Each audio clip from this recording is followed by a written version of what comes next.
Y'all, I just finished my Pacific Crest Trail Thru-Hike and I am already thinking about a Continental Divide Trail Thru-Hike. I'm not ready to pull any triggers yet, but if I were going to pull the trigger today, here are the first 7 ultralight gear items I'd put in my pack. Oh wait, one of them is my pack. Well. Hey y'all, Jeffrey here. Welcome back. Have you ever dreamed of tackling the Continental Divide Trail but felt a little overwhelmed by all the gear choices? Any thru-hike is so logistically complicated to plan. While I've considered hiking the CDT in 2026, probably 2020, I don't know. But I've already started to think about my ultralight setup. That's no surprise. So today I'm sharing the 7 ultralight gear items that I would bring to make those 3,100 miles feel just a little bit more manageable. They're either things that worked for me on the Pacific Crest Trail and or things that I use on the Pacific Crest Trail that I want to tweak slightly to be customized for the Pacific or for the Continental Divide Trail. So stick around for tips that might lighten your load on any thru-hike. And don't forget to subscribe for more backpacking, thru-hiking, trail running, general travel tomfoolery. Okay, first up is the Zpacks Duplex. This is an ultralight DCF tent from Zpacks at just 18.5 ounces or 524 grams. This ultralight tent is a game changer, and it has been for years. It has been around for a while, and it has become a staple on any thru-hike. It's really spacious, it's reliable, it packs down to this. It could go even smaller, but it's kind of haphazardly shoved in here. But it's perfect for, unpredictable weather. And I found out that I preferred to cowboy camp on the PCT. So I started with the Ultraplex, which is another Zpacks tent. It's a one-person tent. I started with that and it was great, but I realized I preferred cowboy camping and I was never setting it up. So I also had the Zpacks Pocket Tarp, which is a tarp tent from Zpacks. And so I switched out for that because I was using it so infrequently, it just didn't make sense to carry a bigger tent. But the CDT is known for having a little bit more wild weather. It does start in the desert, so maybe I wouldn't carry it the whole time, but for a large portion of the CDT, I would want a more robust shelter. So for those reasons, I would take my Zpacks Duplex. No, actually, I would take my Zpacks Duplex L. That's what this is. It is a slightly longer version of the Duplex that is meant for taller folk. Before I forget to mention it, links to all of the gear that I used on my PCT thru-hike, my entire thru-hike gear list, is in the description below. So if there's anything I talk about that you want to check out, you can go right down there and get it. Next up on my list is a ultra running shoe. I would take the Trail Runner one step further and go for a Trail Runner that's meant for longer distances. This is the Brooks Caldera. This is what I wore. I flippin' love this shoe. It has so much cushion without losing stability, and it's got great traction. It performed really, really well. I ended up changing it out more often than I needed, but it easily would have lasted 400 to 600 miles per pair, but I did change them out more often than that. But this comes in at just 10.6 ounces or 300 grams per shoe. Now that doesn't count any insoles you might add. But I would recommend these for everyone. You're putting in so many miles, and that extra cushion on your feet really adds up. It makes a big difference in how sore you are at the end of the day, especially if you are a bigger hiker or ultra runner. I discovered these because I dabble in ultra running, and as a bigger person, it makes such a big difference at the end of the day. All that constant beating on your joints and your legs, it really takes a toll, and you're so sore, even more sore than the average person at the end of the day. And this helps with that a lot. There are also other brands that make great similar shoes. Hoka is one of them, but this is the Brooks Caldera, and this is what I wore, and it's definitely what I would wear on the CDT were I to start today. Hello, hey, if you are sitting there thinking, oh, I want to travel more, I want to go on more adventures, come with me. I host trips around the world. We've been hiking in Patagonia, we went looking for the Northern Lights in Iceland, trekking in Nepal, camping in Banff, Canada, in the Canadian Rockies. We do it all, and we have a real good time. Everyone's welcome, and all the details for any current trips just click that little bubble up in the top corner, or go to my website, jjb.life/travel. And we almost always make at least one group cringy TikTok. So come hang out with us. We're a real good time. Okay, next up, I'm not gonna spend a ton of time on this because I have talked about my pack incessantly. This is the Nashville Pack Cutaway 30. I went through a few different packs. If you're interested to know why, I have an entire video about the pack that I carried and why I ended up using 3 different packs. They were all the same pack from Nashville Pack, just different sizes, different fabrics.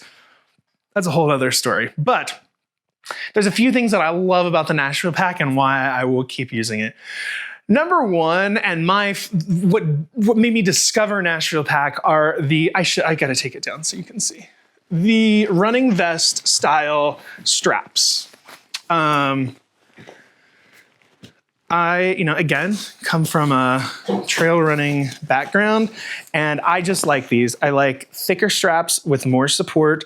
It's just, I knew it's what I wanted, and it's hard to find in an ultralight backpacking pack.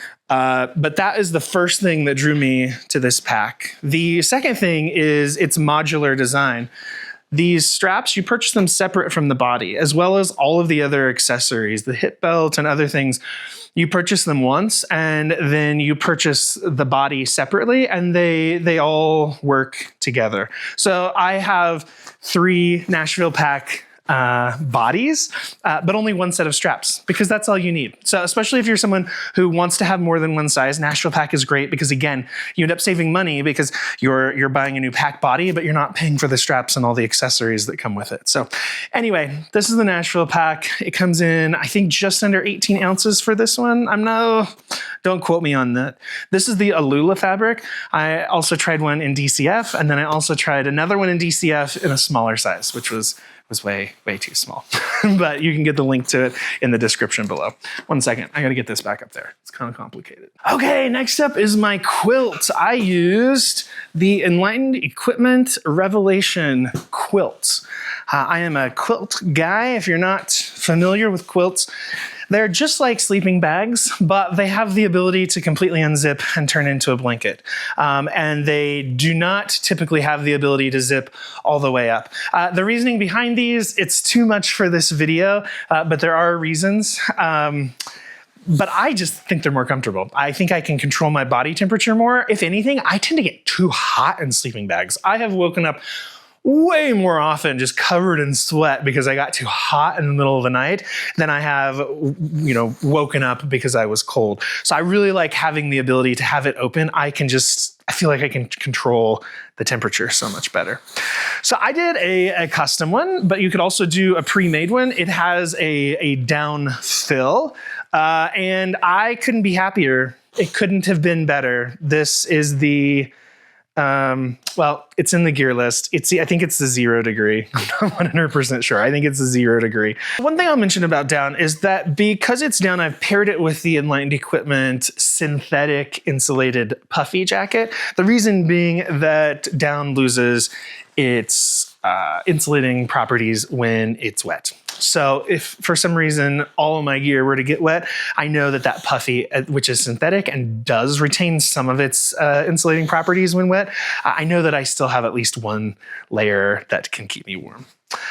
Another thing I'll mention is a great way to care for a high-end sleeping bag or sleeping quilt like this is to keep yourself clean at night, which is really hard to do in the outdoors, but I made sure to wipe myself down. At the very least, there are a couple nights that I just couldn't be bothered to completely clean myself, but I at least made sure to wipe down my legs, and it has really made a difference in my sleeping bag. Everyone else's sleeping bags were disgusting by the end of the trail, and mine is not. It doesn't smell, it doesn't have dirt, and the orange is the inside, which I don't know if that was the best choice because it's going to show dirt first, and that's what you're touching with your dirty body the most. But it performed brilliantly. The last thing I will mention is laundering a down sleeping bag. So you shouldn't be scared of the process, but you should respect the process. You can fairly easily destroy any down gear by laundering it improperly.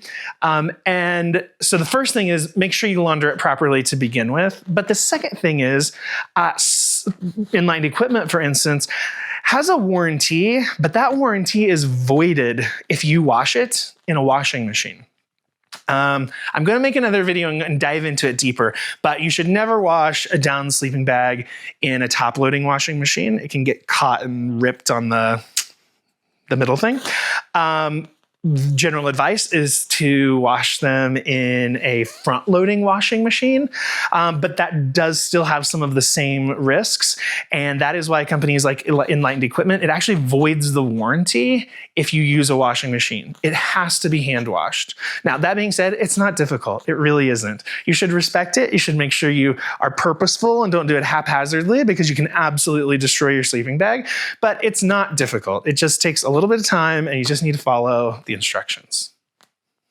But the Enlightened equipment revelation, absolutely, this is what I'm taking again, without question. I will not deviate from you. Next up is my bear can. This is the Weekender Bearikade from Wild Ideas. I would not take this. I would not take this on the CDT. I would take the larger size. The next size up is the Blazer, and this was okay for the PCT. It was always fine. There were a couple longer food carries where I really had to rely on the pockets of my pack to hold a few extra items. But in general, this was great. This was great. Yeah, I'm trying to think if I would have opted for the bigger size on the PCT, and I don't think so. I think this was great. But on the CDT, I would. The CDT has longer food carries, and there is a version of this which has the same diameter, radius. It's the same size this way, but it's a little bit longer. So I would go with that one. It is called the, what's it called? Where are my notes?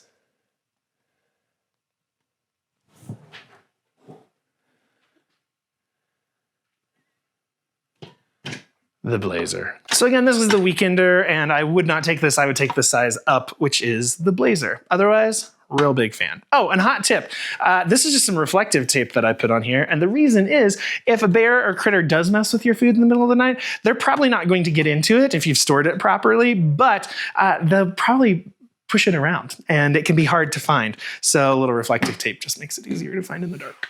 Okay, next up are the layers that I wore on the PCT, and I'm gonna go over these quickly because I made an entire video about my layering setup, how I ended up choosing the things I chose, what I was happy with, which, spoiler, I was happy with mostly everything, but I did make a few changes. But let me quickly go through those. Number one, this is the Enlightened Equipment Visp. This is the rain jacket that I started with, but I ended up sending it home because, not through any fault of its own, it performed brilliantly. I've had it for a long time. I didn't buy it just for this. I've had it for a few years. It was amazing. I just realized that the Zpacks poncho, which I also have mentioned more thoroughly in other videos. This is the hood. It doubles as a ground sheet and a poncho. And I ended up opting with this because, number one, it could fold better than this and go in the back of my backpack. And it covered everything. So with a rain jacket, I also had to figure out, well, not had to figure out, but I had to make sure that my pack had a liner in it. I needed to think about my fanny pack, which was on the front of my waist with all my camera gear in it. And the Zpacks poncho just covered it all. And it's pretty sexy to boot. Okay, so that was my rain jacket. Next, this is the puffy that I took. This is the Enlightened Equipment Torrid. It is a synthetic puffy. Love it, but it wasn't as cold as I expected it to be on the PCT. Obviously, it was cold at times, but I ended up sending this home for what I'll tell you about next. But on the CDT, I would definitely take this. It's gonna be colder, it's gonna be harsher, so I would probably opt for that. However, on the PCT, I ended up rocking, this is Essentia Designs Alpha 60 hoodie.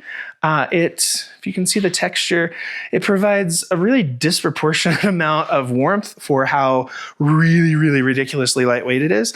And this is the Enlightened Equipment Copperfield, and it is a wind shirt. So it is it's like lighter than a trash bag, but it was way more sturdy than I expected. I really babied it thinking it was going to rip like a plastic trash bag, but that was totally unnecessary. It was more rugged than I expected. And it's really incredible what just keeping the wind off of you does for warmth. I have a hard time controlling my body temperature on the trail because I'm a big guy. So if I'm moving, I'm sweating, even if it's cold outside. So it's really hard for me to control my body temperature when I'm active outside. But the combination of these two things gave me so much more control over that, because I could just wear this if I just needed a little wind protection for the warmth, or if I just needed a light warmth and no wind, or if I needed both. So it was nice. I really liked these two, and that's what I went with. Again, I don't know if they would be warm enough on the CDT or not.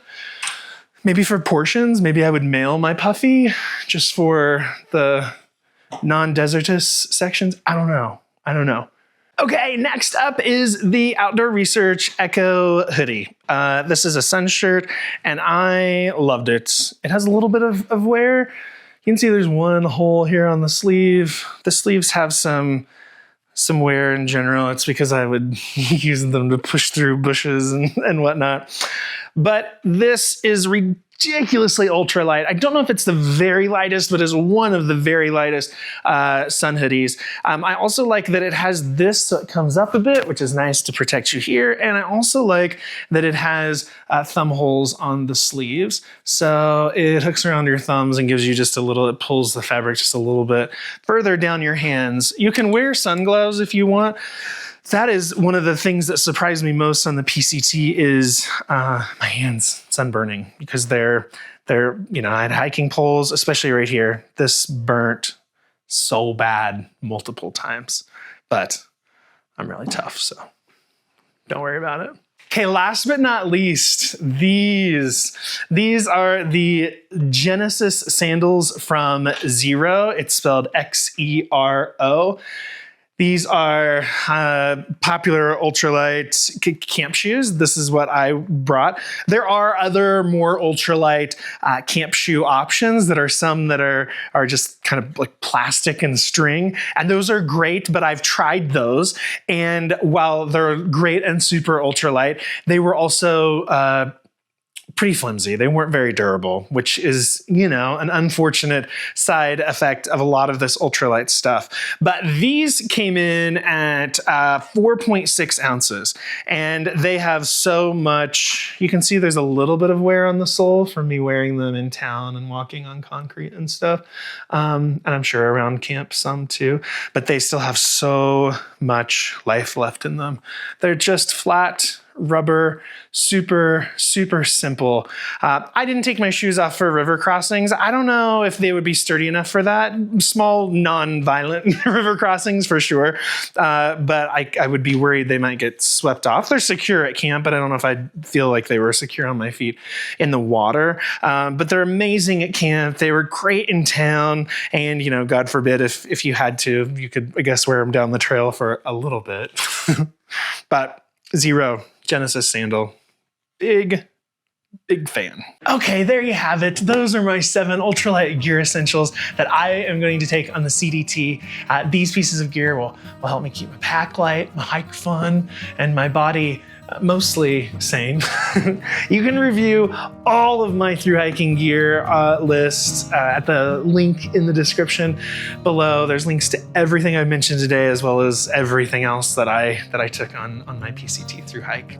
And if you're interested in joining one of my group trips, that link is down there as well. And of course, don't forget to subscribe for more ultralight hiking tips, Thru-hiking stuff, travel content, and just general tomfoolery. That's what we do around here. So drop a comment below. I want to know what is at the top of your gear list for your next Thru-hike. Let's share some ideas and keep inspiring each other to get outside, go on some adventures and do some fun stuff. Want to watch another video? Click here. Want to learn more about my upcoming trips? Click here. Want to subscribe and like all my videos and turn those bell notifications on?